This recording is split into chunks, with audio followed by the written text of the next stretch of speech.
Red, White, Blue, and You. Stories about America for all Americans. Welcome to Red, White, Blue, and You. I'm your host, author, and historian, Jane Hampton Cook. In today's episode, I wanted to answer a question. What does the color red mean in the flag? What do those red stripes stand for? Well, Congress gave us two meanings for the color red on June 20th, 1782. The first meaning is valor. Red means courage. And when I think about the color red, especially at the beginning of the American Revolution, I think about a man named Peter Salem, who was also known as Salem Poor. He was a slave living in Framingham, Massachusetts, but he received his freedom. And one of the first things that he did was he grabbed his musket and he joined the Minutemen, which were strong, able men who could be ready at a moment's notice to defend their town. Well, the call came on April 19, 1775, when Paul Revere and others from the Committee of Correspondence warned the countryside outside of Boston that the British were coming to seize the gunpowder and ammunitions in Lexington and Concord. At first, they went to Lexington, and it was there that the Americans believed that Major Pitcairn of the British Army ordered his men to fire the first shots of the Revolutionary War. After that, the British went to Concord, and that's where they found Peter Salem and other Minutemen who defended the town. Well, what did Peter do after Lexington and Concord? Boston was locked down. You couldn't get in or out because the city was controlled by the British military.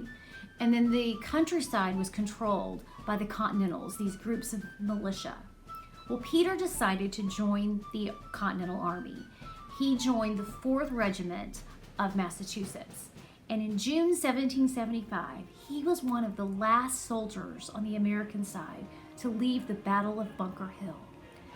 But on one of his last volleys, he fired the shot that killed Major Pitcairn.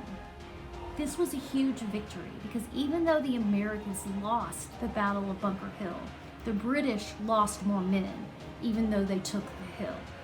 And Peter was a war hero, an instant war hero. His heroism was made known to George Washington, who had been asked not to allow black men into the army. But Peter's example was one of the factors that changed George Washington's mind. And by the end of the Revolution, a quarter of Washington's army in the final battle, the Battle of Yorktown, included black soldiers. What I admire about Peter Salem is that he also represents the other meaning for the color red. Congress said that red means valor, and it also means hardiness, the ability to withstand multiple seasons. And Peter did that. As part of his service, he was in New York when George Washington lost New York in 1776. He was also at the Battle of Trenton, where George Washington heroically crossed the Delaware River. Salem was with the army at the Battle of Saratoga, a great victory in 1777. So he had this hardiness to withstand 4 years in the Continental Army. So the next time you see the red stripes in the U.S. flag, think about the valor and the hardiness of Peter Salem and the 150,000 others who served in the Continental Army over 8 years. Liberty comes at a high cost. It requires valor and hardiness. There are men and women who serve America today who have that valor and that hardiness, that courage. They live loudly for liberty, just like Peter Salem did so many years ago. Thanks for watching Red, White, Blue, and You. I define the meaning of the other colors in other videos in this series. Be sure to hit subscribe so you won't miss an episode. Check out my books on Amazon.com and visit JaneCook.com for more. Thanks so much.